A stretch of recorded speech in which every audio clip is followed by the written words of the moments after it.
నేటి నుంచి బస్సులు బంద్ అంటున్నారు. అర్ధరాత్రి నుంచి నిలిచిపోతున్న ఆర్టీసీ బస్సులు అంటూ మనకి ఇక్కడ క్లియర్ కనిపిస్తుంది. సో ఆర్టీసీకి సంబంధించినటువంటి కొంతమంది నాయకులతో మాట్లాడే ప్రయత్నం చేద్దాం.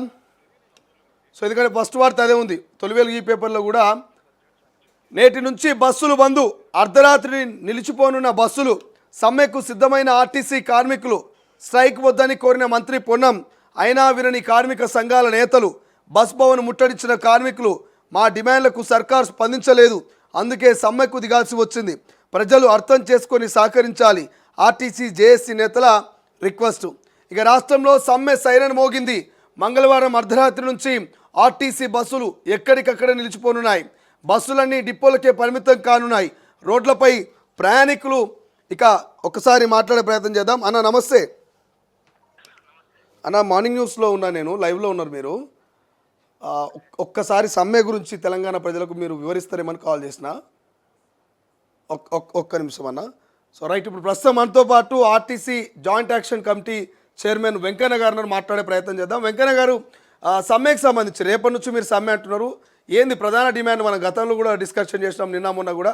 సో మా తొలివేలు వేదికగా మీరు తెలంగాణ ప్రజలు కావచ్చు, కాంగ్రెస్ ప్రభుత్వానికి, ముఖ్యమంత్రి గారికి ఏం చెప్పదలుచుకున్నారు? ఈరోజు మేము డిమాండ్స్ అనేది మేము పెట్టిన డిమాండ్స్ కాదు, కాంగ్రెస్ ప్రభుత్వం పెట్టినటువంటి డిమాండ్సే. వాళ్ళు ఎన్నికల మేనిఫెస్టోలో పెట్టినటువంటి డిమాండ్సే. దాంట్లో ప్రధానంగా యూనియన్ల మీద ఆంక్షలను ఎత్తివేస్తారన్నారు. అది వెంటనే చేయమని చెప్తున్నాం. దానికి ఆర్థిక పరమైనటువంటి అంశం కాదు, ఒక్క రూపాయి కూడా ఖర్చు కాదు. దాన్ని అమలు చేయడానికి వీళ్ళకు ఎందుకంత ఇబ్బంది అవుతుందో మాకు అర్థం కావట్లేదు. దయచేసి ఈ యొక్క వైఖరి సరైనది కాదు. వెంటనే యూనియన్ల మీద ఆంక్షలను ఎత్తివేయాలని చెప్పేసి రాష్ట్ర జేఏసీ చైర్మన్ గా ఈ రాష్ట్ర ప్రభుత్వాన్ని కోరుతున్నాం. అదే విధంగా ఆర్టీసీ ఉద్యోగులను ప్రభుత్వంలో విలీనం చేస్తారన్నారు. ఆర్టీసీ ఉద్యోగులు ప్రభుత్వంలో విలీనం చేస్తా అన్నది కాంగ్రెస్ ప్రభుత్వమే. 2018లో కూడా వాళ్ళు ఎన్నికల మేనిఫెస్టోలో పెట్టారు, ఇప్పుడు కూడా పెట్టారు మొన్న. కాబట్టి కాంగ్రెస్ ప్రభుత్వం పెట్టినటువంటి డిమాండ్లనే మేము అమలు చేయమంటున్నాం తప్ప మేము కొత్త డిమాండ్ ఏం లేవు. అదే విధంగా 2017, 2021 వేతన సోదన చేస్తా అని చెప్తే అతి తక్కువ జీతాలు ఉన్నాయి మాకు. భారతదేశంలో ఎవరికి ఇక్కడ లేని విధంగా తక్కువ జీతాలు ఉన్నాయి. ఎక్కువ కష్టపడేది మేమే. రోజుకు 12-14 గంటలు చాలా హార్డ్ వర్క్ చేస్తున్నాం మా ఆఫీస్ కార్మికులు. కాబట్టి ఆ 2021 తర్వాత 2025 వేతన సవరణ టైం కూడా వచ్చింది సమయం. అంటే 2 వేతన సవరణలు తాకి ఉన్నాయి. మాకు చట్ట ప్రకారంగా మాకు వేతన సవరణ కేవలం వద్దా. మా కుటుంబాలు కూడా ఆర్థికంగా చాలా ఇబ్బందులు ఉన్నారు. కుటుంబాలను పోషించలేకపోతున్నారు, అప్పులపాలవుతున్నారు. కాబట్టి ఆ 2025 వేతన సవరణ, 2021 వేతన సవరణ, ఈ 2 వేతన సవరణల్లో కనీసం ఒక్క వేతన సవరణ 2021 సంవత్సరం దాన్నన్నా మీరు అమలు చేయాలని చెప్పేసి, అదేవిధంగా ఈ ఆర్టీసీని ప్రైవేటీకరణ చేయడానికి మీరు అవలంబిస్తున్నటువంటి ప్రైవేటు ఎలక్ట్రిక్ బస్సుల కొనుగోలును వెంటనే ఆఫ్ చేయాలి.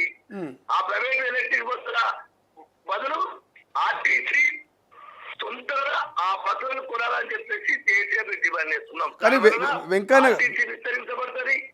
వెంకన్న గారు,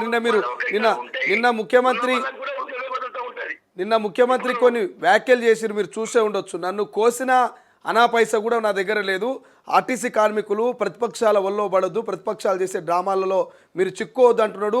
దయచేసి మీకు జీతాలు పెంచాలన్నా, మీకు ఇతర పెండింగ్ బకాయిలు ఇవ్వాలన్నా కూడా నేను పెన్షన్లో ఆపాల్సి ఉంటుంది, లేకపోతే ఇంకోటి షాదీ ముబారకో ఏదో ఒకటి ఆపాల్సి ఉంటుంది. ఇవన్నీ ఆపి మీకు జీతాలు పెంచాలా, ఇవన్నీ బకాయిలు చెల్లించాలా మీరే చెప్పండి అంటూ నిన్న ముఖ్యమంత్రి మాట్లాడారు. మీరు కూడా వినుండొచ్చు. ఎట్లా చెప్తారు ముఖ్యమంత్రి గారి వ్యాఖ్యలను, ఎట్లా చూస్తారు మీరు? సరే, కోసిన వెళ్ళకపోతే రాష్ట్ర ప్రభుత్వము అంగుల ఆర్భాటాలతోనే ఏం నిర్వహించే దుబారా ప్రచారాలు మొత్తం దుబారా ప్రచారం చేసేటువంటి డబ్బులను ప్రభుత్వ ఖజానా దుబారా ఖర్చులు తగ్గించుకుంటే ఆర్టీసీ కార్మికుల సమస్యల పరిష్కారం అయితే. మరి అభ్యర్థిగా ఉన్నప్పుడు మరి ఎమ్మెల్యేలు, మంత్రులు రకరకాలుగా మందికి ఒక్కొక్క నెలకు లక్షల జీతాలు ఉన్నాయి. ఒక సంవత్సరం నుంచి ఇప్పుడు మన కాంగ్రెస్ ప్రభుత్వం వచ్చే నుంచి ఇప్పుడు గతంలో ఎన్టీ రామారావు ₹1 జీతం తీసుకున్నాడు. ముఖ్యమంత్రి కాబట్టి ₹1 జీతం తీసుకున్నాడు. మరి మన కాంగ్రెస్ ప్రభుత్వం ఉన్నటువంటి ఎమ్మెల్యేలు, మంత్రులు, ఇప్పుడున్నటువంటి మొత్తం టోటల్ ఎమ్మెల్యేలు అందరూ 119 మంది ఎమ్మెల్యేలు మొత్తము సంవత్సరం నుంచి జీతాలు తీసుకుంటున్నారు కదా. ఒక్క సంవత్సరం జీతాలు ఆర్టీసీ కార్మికుల కోసం త్యాగం చేయమని చెప్పండి. ఒక్క సంవత్సరం జీతాలు ఒక్కొక్క రూపాయి తీసుకోమని చెప్పండి వాళ్ళను. ఎందుకంటే ఎమ్మెల్యేలకు ఖర్చులు కావచ్చు, వాళ్ళకి ఇచ్చేటువంటి ఏం ప్రభుత్వం పెట్టేటువంటి దుబారా ఖర్చులు కావచ్చు, వాళ్ళకి ఇచ్చేటువంటి అలవెన్సులు కావచ్చు, లక్షల కోట్ల ఖర్చులు వాళ్ళకి అవుతున్నాయి. ఆ లక్షల కోట్ల ఖర్చులను తగ్గించుకుని లేకపోతాయి కదా. వాళ్ళు తగ్గించుకొని మాకిస్తే మేము చాలా సంతోషపడతాం. ఆ విధంగా ఆలోచన చేయవలసిందిగా ఖజానా లేకపోతే మరి వాళ్ళ జీతాలు పని చేసుకొని మేము కష్టపడుతున్నాం. 14 పార్టీలు కార్మికులం, చిన్న ఉద్యోగులం, మేము కుటుంబాలు పోషించుకోలేకపోతున్నాం. కొన్ని ఎమ్మెల్యేలు, మంత్రులు మరి ఇప్పుడున్నటువంటి అసెంబ్లీలో అడుగుపెట్టే వాళ్ళందరూ ఆ విధంగానే ఉన్నారా? కుటుంబాలు ఎక్కడే ఉన్నాయా వాళ్ళకు? కొన్ని జేఏసీలు జీతాలు ఎందుకండి?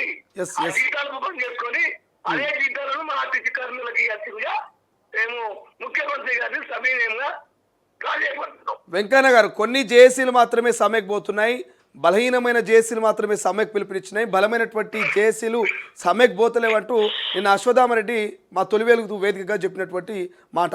ఎట్లా చూస్తారు అశ్వత్థామరెడ్డి గారి కామెంట్స్ ని? నిజంగానే బలహీన అశ్వత్థామరెడ్డికి యూనియన్ ఉందా అడగండి ఫస్ట్. ఆయనకు యూనియన్ లేదు, ఆయనకి సంఘం లేదు.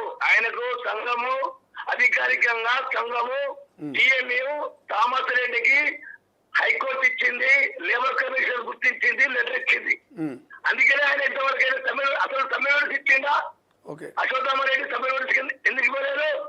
ఆయనకు సంఘం లేదు, లెటర్ లేదు కాబట్టి ఆయనే సమ్మె నోటీస్ ఇవ్వలేదు. ఆయన వెనుక కార్మికులు లేరు. ఇంకొకటి, ఇలా ఉద్యమంలో లేడు. 2019 నుంచి ఇప్పటి వరకు అశ్వత్థామరెడ్డి ఉద్యమంలో లేడు.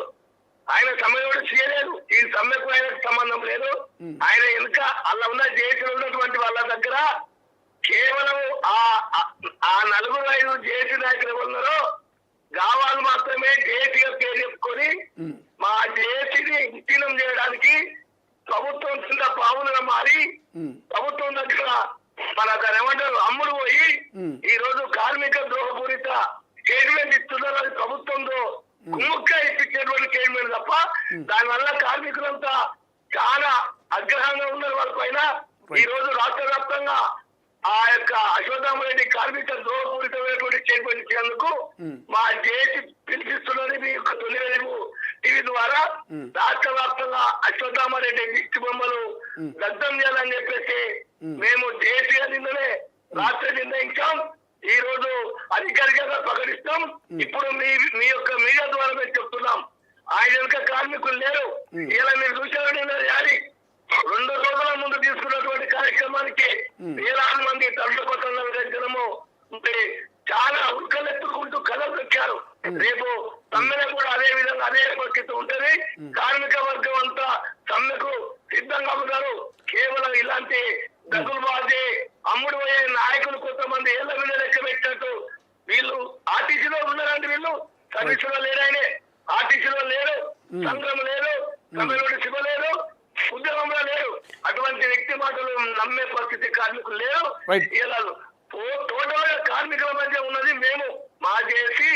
మేము గత 7 నెలల నుంచి ఉద్యమాలు చేసేది మా జేసీ. ఈ రోజు ఎంప్లాయీస్ యూనియన్ గా ఏఐటీసీ అనుబంధ సంఘంగా రాష్ట్రం మొత్తం బలాలు ఉన్నటువంటి శక్తివంతమైనటువంటి సంఘంగా మేమున్నాం. మా వెనుక 7 సంఘాలు ఉన్నాయి, కార్మికులు మాకున్నారు. 100% ఆయన మాటలు నమ్మే ప్రభుత్వం మమ్మల్ని తక్కువ అంచనా వేస్తే భారీ మూల్యం చెల్లించుకోవాల్సి వస్తుంది. సో రేపు సమ్మె మొదలు పెడతారు. అయితే ఖచ్చితంగా రేపు 7వ తారీఖున బస్సులు బంద్ పెడతారు. అయితే మా వెనుక ఉంది ముఖ్యమంత్రి గారు, దయచేసి మీద పరాగి బిడ్డలు లెక్క చూడకుండా మా మీద కనుకరించి మా ఆవేదనలు, మా ఆకలి బాధలు అర్థం చేసుకొని మా డిమాండ్లన్నింటినీ చర్చల ద్వారా పరిష్కరించి సమ్మె నివారణ చర్యలు చేపట్టవలసిందిగా మీ తొలి వెలుగు ఛానల్ ద్వారా జేసీ చైర్మన్ గా నేను ముఖ్యమంత్రి గారిని నేను కోరుకుంటున్నాను. Right, thank you Venkanna, thank you so much. ఇది ఓవరాల్గా ఇక RTC joint action chairman Venkanna clear చెప్తా ఉన్నారు. చర్చల ద్వారా మీరు మాతో మాట్లాడండి, డిస్కషన్ చేయండి. ఖచ్చితంగా ఆర్టీసీ కార్మికులకు మీరు గతంలో మేనిఫెస్టోలో పెట్టిన అంశమే, మీరు గతంలో ఇచ్చినటువంటి హామీయే. ఈ హామీ మేరకే ఆర్టీసీ కార్మికులు అడుగుతున్నటువంటి డిమాండ్స్ను మీరు నెరవేర్చాలంటూ మేము కోరుతా ఉన్నాము.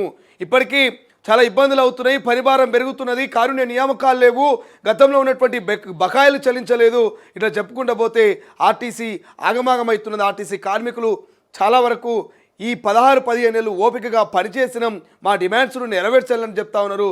ఇక అశ్వత్థామరెడ్డికి అసలు మరి జేఏసీ లేదు, ఆయన జేఏసీ లేని వ్యక్తి నాయకుడు, ఆయన వెనకాల ఎవరు లేరు.